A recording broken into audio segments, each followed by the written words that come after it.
A frantic search for a missing couple quickly turns into a harrowing nightmare as the bodies of Jessie Baird and Luke Davies are found a week after their disappearance. A double murder that sent shockwaves throughout Australia, shattering the lives of many and raising disturbing questions about trust and justice.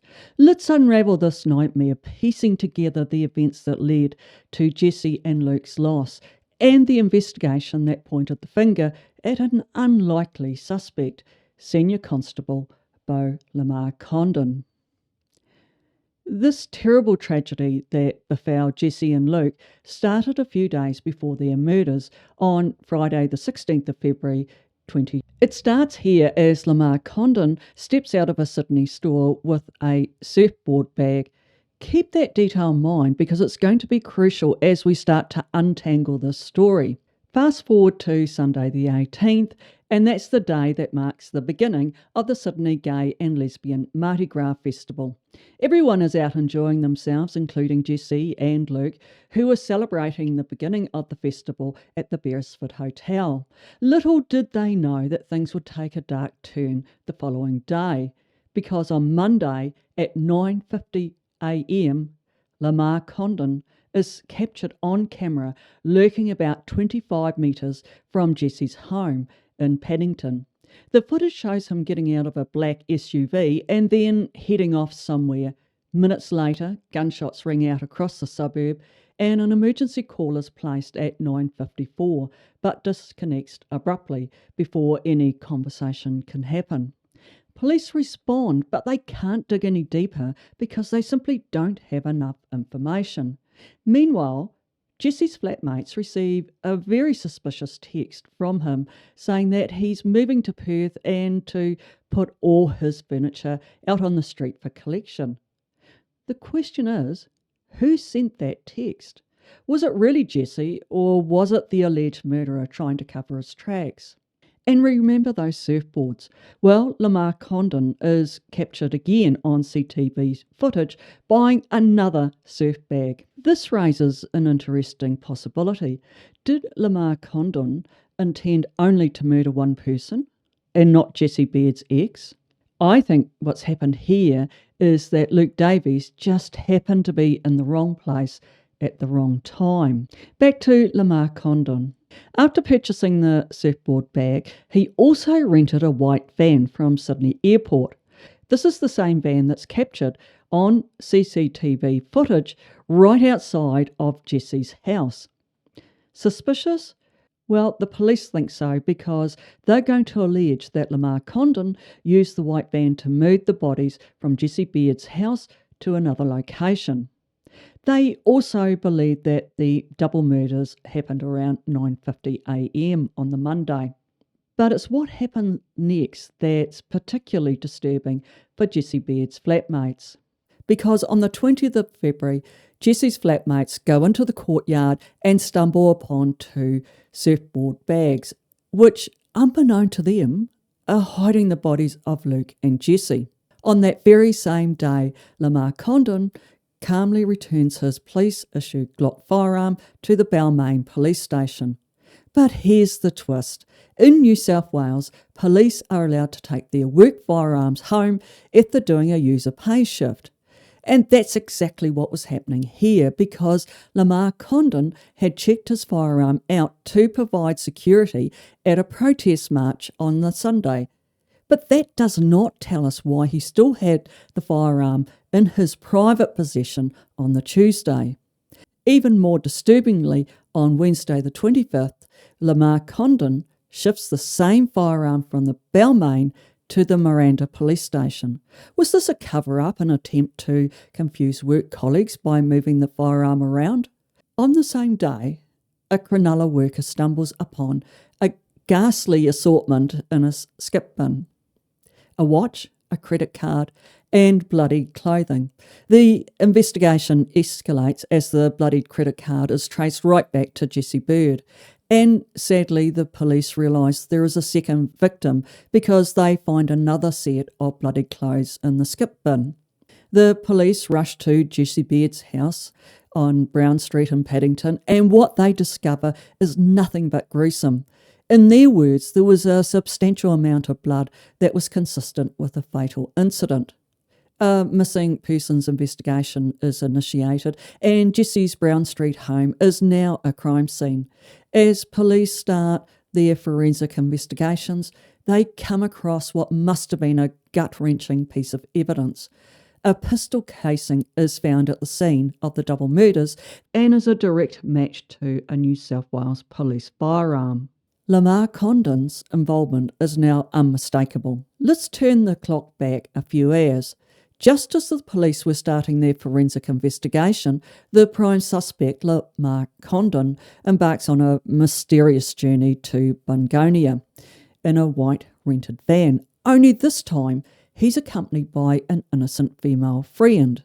Afterwards, he reveals some pretty shocking details to her, and she passes these details on to the police. Like, on the way to Bungonia, Lamarre-Condon stops by a store to buy an angle grinder and a new padlock. What unfolds next is straight out of a crime thriller, because Lamarre-Condon uses the angle grinder to break into the property at Bungonia, leaving his friend in the van for what must have seemed like a very long 30 minutes. The pair then head back to Sydney, but on the way, Lamarre-Condon stops to purchase weights.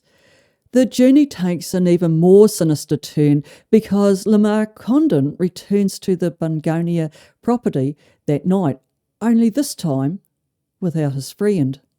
You have to ask yourself, why did he do that in the dead of night? Was he worried that his friend had connected the dots and that she had become suspicious of his actions? We may not have the complete playbook of Lamarre-Condon, but the police suspect that he may have snuck back to Bungonia under the cloak of darkness to perform the unthinkable, move the bodies of Jesse and Luke.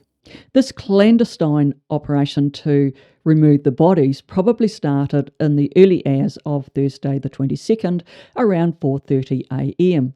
After taking care of business, whatever that may have been, he returned completely unfazed to his friend's house in Newcastle and decided to spend the night there as if nothing had happened. But events take an even stranger turn because Lamarre-Condon casually asks his friend for another very strange favour, the use of her hose. This isn't your average car wash scenario here, because the police are going to allege that Lamarre-Condon was attempting to wash out some, rather more gruesome traces he had left inside of the van. Then he said something truly weird to his friend. "It's not me, but it's me." And then he talked about how bodies won't sink in a dam and was floating in the dam this morning trying to sink some bodies. To his friend, these statements must have seemed surreal and utterly disconnected to reality. The next thing that happened was that his friend handed him a newspaper with his face plastered all over it in connection to the double murder. Lamarre-Condon suddenly realises he's at the centre of the police investigation. Let's press pause there for a moment because I need to tell you something about Lamarre-Condon's friend. She is not under investigation by the police, and the police have clearly stated that Beau Lamarre-Condon acted alone in the disappearance of Jesse and Luke. The following day, Lamarre-Condon hands himself in, and he's charged with 2 counts of murder. That day, the police located the white van that Lamarre-Condon had hired, and they found it at Grays Point. The police will allege that Lamarre-Condon used the van to transport the bodies. Now the search is on to locate Jesse and Luke as quickly as possible, so they focus their efforts on the Bungonia property, and that's following the interview with Lamarre-Condon's friend. Family and friends just want closure. They want to have their loved ones back. But unfortunately, throughout the weekend, Lamarre-Condon remained completely uncooperative with police. But here's where the story makes an unexpected twist, because the New South Wales Police Force issue a formal written apology to families affected by historic gay hate crimes, and they insist that the apology is completely unrelated to the disappearance of the 2 young gay men who were, it appears, allegedly murdered by one of their own. Is this complete coincidence? Well, maybe, because on the Monday, the police then say the double murder was not gay hate related, but it was substantially a domestic related crime. The timing of this apology is unmistakable. I think the police were trying to distance themselves from the very dark chapter in their history of violence against the gay community in Sydney. The apology, of course, sparked outrage across Sydney's LGBTQ plus community. It brought all those past memories back of the injustice and the sheer brutality inflicted on them by the New South Wales police. In an attempt to calm the situation, the police retracted their statement, issuing an apology for the distress caused. They said all that they wanted to do was distinguish this case from past gay hate crimes. Now, finally, on Tuesday the 27th of February, Lamarre-Condon takes legal advice and he tells the police the location of Jesse and Luke's bodies. What changed? Probably the no body, no parole rule. This legal rule means that where an offender refuses to give up the location of a victim's body, they can be denied parole. So at around 1 p.m. that day, the police went to another location 20 minutes from Bungonia and discovered 2 surfboard bags which contained the bodies of Jesse and Luke, as well as other items of interest. At least now, family and friends have some closure. I don't know about you, but all through this, I've been wondering exactly who is Beau Lamarre-Condon. If we look at Lamarre-Condon's online persona, he projects a glitzy, high-flying life. As a YouTuber, he boasts about meeting celebrities.